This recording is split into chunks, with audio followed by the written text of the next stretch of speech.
तो दोस्तों, निहारी बनाने का ऐसा तरीका जिसको बनाने के बाद आपको बाजार से निहारी लेके आने की जरूरत नहीं पड़ेगी। बहुत ही आसानी से इसको घर पे बना लेंगे, बिल्कुल वही कमर्शियल टेस्ट के साथ। बिस्मिल्लाहिर्रहमानिर्रहीम, अस्सलाम वालेकुम, वेलकम टू माय चैनल।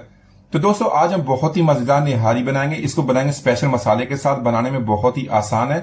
तो चलिए इसको बनाना शुरू करते हैं। यहां पर सबसे पहले इसका मसाला बना लेंगे। मसाला बनाने के लिए मैंने 1 टीस्पून जीरा ले लिया है, साथ में 4 से 5 लौंग लेंगे। तो यहां पर आज की रेसिपी के लिए हमने हाफ केजी की निहारी बनानी है। हाफ केजी आपको मटन या बीफ में बना सकते हैं। तो इसके लिए जो मसाला बना रहे हैं वो भी हाफ केजी के लिए बना रहे हैं। साथ में हाफ टी स्पून हमने गोल काली मिर्च ले लेनी है। तो इसी के साथ एक काली बड़ी इलायची ले लेंगे और साथ में लेंगे 3 सब्ज इलायची और साथ में लेंगे जावित्री और जायफल। तो इसी तरह आप इस मसाले को बना के महफूज कर सकते हैं, जब भी जरूरत पड़े आसानी से इसको बना सकते हैं। बहुत ही ये रिफ्रेशिंग, बहुत ही जबरदस्त बनता है, बहुत खुशबूदार बनता है। तो इसी के साथ यहां पर हमने पिपली की स्टिक्स ले ली है। ये पिपली की स्टिक्स जो है निहारी मसाले की जान है, इसको जरूर ऐड कीजिए। किसी भी पंसारी की दुकान से आपको ये बहुत ही आसानी से मिल जाती है। तो इन मसालों के साथ बनाएंगे हम हाफ केजी की रेसिपी। यहां में इनको मिक्सी में ऐड करेंगे, बहुत ही अच्छी तरह इसको पीस लेंगे, इसका पाउडर बना लेंगे। तो इसी के साथ कुछ और मसाले भी ऐड कर लेंगे। यहां हमने 1 टीस्पून लाल मिर्च का पाउडर ऐड कर लिया है। इसको कम या ज्यादा कर सकते हैं, लेकिन हाफ केजी के लिए 1 टीस्पून काफी है। इसी के साथ हाफ टीस्पून हमने हल्दी पाउडर ऐड कर लेना और 1 टीस्पून लेंगे कश्मीरी लाल मिर्च। या कश्मीरी लाल मिर्च कलर के लिए ऐड होती है, उसी तरह कमर्शियल जिस तरह लुक होती है उसी तरह बनेगी। तो यहां पर इन मसालों को अच्छी तरह मिक्स कर लेंगे। तो इसी के साथ 1 टीस्पून हमने अदरक का पाउडर या सूंड का पाउडर वो इसके अंदर ऐड कर लेंगे। तो इसके साथ जो बहुत ही जबरदस्त टेस्ट बनता है, इसको जरूर ऐड कीजिएगा।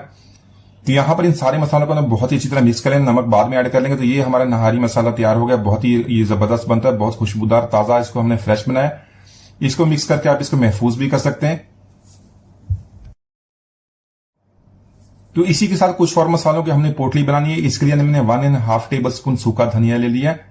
साथ में 1.5 टेबल स्पून हम सौंफ का लेंगे। तो इसी तरह अगर आप 1 केजी की रेसिपी बनाना चाहते हैं, इन मसालों को आप डबल क्वांटिटी में बना सकते हैं।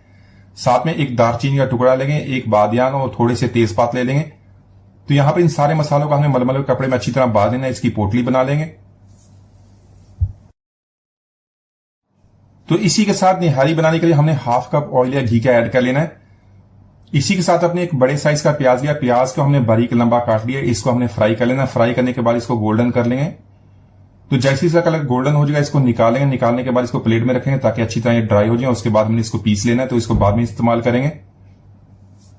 तो आज की रेसिपी के लिए हमने किसी भी किस्म का प्रेशर कुकर का इस्तेमाल नहीं करेंगे। इसको इसकी बगैर बनाएंगे, बहुत ही जबरदस्त अच्छी तरह टेंडर हो जाता है, बिल्कुल उसी तरह जिस तरह कमर्शियल रेसिपी बनती है। तो अगर आपके पास टाइम कम है तो इसको आप प्रेशर कुकर में भी बना सकते हैं। तो यहां पर उसी ऑयल में हमने 2 छोटे से चर्बी के टुकड़े लिए, इसको ऐड कर लिए। इसको हल्का सा फ्राई कर लेंगे। तो इसी के साथ हमने हड्डी लेनी है। हड्डी के अलावा आप इसके साथ पाई का भी इस्तेमाल कर सकते हैं। अगर आपने पाया का इस्तेमाल किया उसको छोटे पीसेस में काट लें। अगर इस तरह आपके पास हड्डियां हैं बीफ या मटन, वो इसके अंदर ऐड कर लें। तो इस तरह हड्डियां ऐड करने से इसका जूस, इसका रोगन इसके अंदर शामिल हो जाता है, जिससे बहुत ही जबरदस्त टेस्ट बनता है। तो यहां पर इनको हल्का सा फ्राई कर लेंगे। तो इसी के साथ यहां पर हमने गोश्त ऐड कर लेंगे। यहां पर मैंने हाफ केजी बीफ लिया, इसको इस तरह छोटे पीसेस में काट लिया। तो हाफ केजी को इस तरह 4 पीसेस में काट लिया। कमर्शियल रेसिपीज में इस तरह बड़े पीसेस में इसको बनाते हैं। इस तरह बनाने से थोड़ा सा टाइम तो ज्यादा लगता है, बहुत ही जबरदस्त टेस्ट बनता है। इसको हम प्रेशर कुकर के बगैर बनाएंगे। तो यहां पर इसको हमने थोड़ा सा फ्राई कर लेना है, इसका कलर चेंज होने तक। इसी के साथ ऐड करेंगे 1 टेबल स्पून लहसुन अदरक का पेस्ट और 3 से 4 मैंने सब्ज मिर्च लिया, उसको बारीक पीस लिया। तो यहां पर इन दोनों चीजों को अच्छी तरह फ्राई कर लेंगे, इनकी प्यारी सी खुशबू आने तक। तो इसी के साथ प्याज ऐड कर लेंगे। प्याज को फ्राई करने के बाद इसको हाथों से चूरा कर लिया, तो वो इसके अंदर ऐड कर लेंगे। इसके साथ ऐड करेंगे निहारी मसाला, जिसको हमने फ्रेशली बनाया हुआ था। साथ में 2 टीस्पून नमक। नमक अपने टेस्ट के मुताबिक कम या ज्यादा कर सकते हैं। तो यहां पर इन सारे मसालों को अच्छी तरह मिक्स कर लेंगे। थोड़ा सा पानी ऐड करने के बाद इसकी 3 से 4 मिनट तक अच्छी तरह भुनाई कर लेंगे, ताकि सारे जो फ्लेवर्स हैं गोश्त के साथ अच्छी तरह मिक्स हो जाएं। तो यहां पर मसालों की हमने बहुत ही अच्छी तरह भुनाई कर ली। बहुत ही प्यारी खुशबू इसकी अभी से आनी शुरू हो गई है। तो इसी के साथ इस यहां पर गोश्त को गलाने के लिए इसके अंदर 3 लीटर पानी का ऐड करेंगे। अगर आपके पास वक्त कम है तो इसको प्रेशर कुकर में ही बना सकते हैं। तो 3 लीटर पानी ऐड कर लेंगे। साथ में जो हमने पोटली बनाई थी मसालों को, वो इसके अंदर ऐड करेंगे।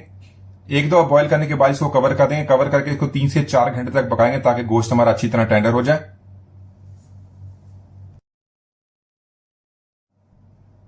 तो यहां पर हमने 5 टेबल स्पून आटा लिया। आटे को इस तरह पैन में ऐड करने के बाद इसको ड्राई रोस्ट कर लेंगे। फ्लेम को यहां पर मीडियम टू लो रखेंगे। मीडियम टू लो फ्लेम पे इसको ड्राई रोस्ट करेंगे। जैसे ही प्यारी सी खुशबू आएगी फ्लेम को ऑफ कर देंगे। ऑफ करने के बाद इसको बाउल में निकाल लेंगे। 5 मिनट का इसको रेस्ट दे लेंगे। तो आटा यहां पर हमारा ठंडा हो गया। इसमें थोड़ा सा पानी ऐड करने के बाद इसको अच्छी तरह मिक्स करेंगे। इसका मिक्सचर तैयार करेंगे। इसको एक तरफ रख लेंगे, बाद में इसका इस्तेमाल करना है।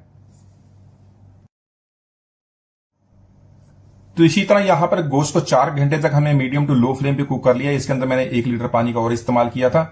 तो यहां पर देखने पानी भी काफी कम हो गया है।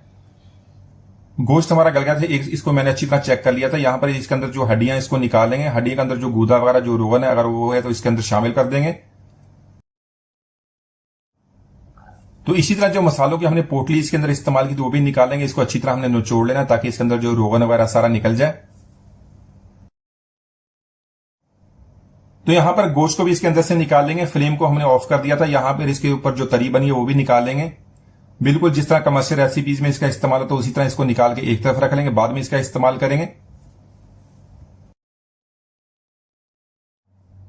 तो इसी के साथ फ्लेम को ऑन कर लेंगे। इसके साथ मैंने 2 कप पानी के और ऐड कर लिए। यहां पर इसको अच्छी तरह मिक्स करके हल्का सा बॉईल कर लेंगे ताकि जो निहारी की क्वांटिटी थोड़ी सी बढ़ जाए। तो इसी के साथ जो हमने आटे वाला मिक्सचर बनाया तो वो इसके अंदर थोड़ा थोड़ा करके ऐड करेंगे। साथ में इसको बहुत ही अच्छी तरह मिक्स करते रहेंगे। इतना इन्हें मिक्स करना है साथ में कि ये थोड़ा सा गाढ़ा हो जाए। आटे वाला मिक्सचर ऐड करने के बाद इसको 5 मिनट तक कुक करेंगे। साथ में इसको अच्छी तरह इसी तरह मिक्स करते रहेंगे। यहां पर देखना इसकी थिकनेस इतना हमने इसको गाढ़ा कर लिया, इससे ज्यादा गाढ़ा नहीं करेंगे। तो यहां पर इसकी हमने बहुत ही अच्छी तरह मिक्सिंग कर ली है। साथ में इसके अंदर गोश्त ऐड कर लेंगे। गोश्त ऐड करने के बाद इसको अच्छी तरह मिक्स करेंगे। मजीद 5 मिनट तक इसको हमने कुक करना है। तो यहां पर निहारी हमारी तैयार हुई। इसको सर्विंग प्लेट में निकालने के लिए आपने इसमें प्लेट में थोड़ी सी निहारी डालनी है। साथ में जो गोश्त इसमें से थोड़ा सा अपने पीस इसका काट के उसके अंदर ऐड करना है। साथ में जो हमने तरी निकाली वो इसके अंदर ऐड करेंगे। बड़ी कटी सब्जी मिर्च और जूलियन कट अदरक वगैरह ऐड करने के बाद इसको सर्व करें। तो माशाल्लाह हमारी बहुत ही मजेदार निहारी हमने बहुत ही आसानी से बना ली। एक बार जरूर ट्राई कीजिएगा। उम्मीद है आज की रेसिपी आपको पसंद आएगी। मिलते हैं, इजाजत दीजिए। अल्लाह हाफिज।